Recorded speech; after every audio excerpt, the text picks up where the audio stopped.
ஐயோ இன்னைக்கு நம்ம வீட்டுல நான்வெஜ் இல்ல போலியே அப்படின்லாம் ஃபீல் பண்ணாதீங்க. அந்த டைம்ல இந்த மாதிரி ஆம்பூர் ஸ்டைல்ல ஒரு பிரியாணி குஸ்கா ட்ரை பண்ணி பாருங்க.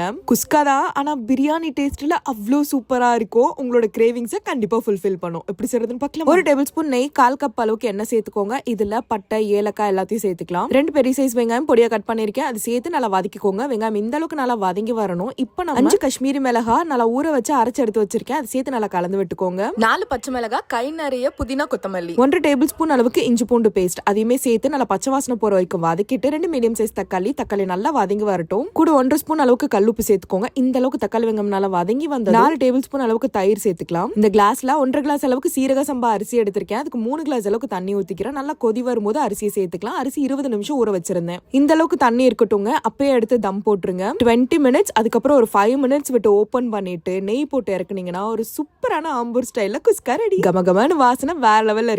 கண்டிப்பா ட்ரை பண்ணுங்க. அந்த மாதிரி கவனமா பேஜ் ஃபாலோ பண்ணிக்கோங்க. பை.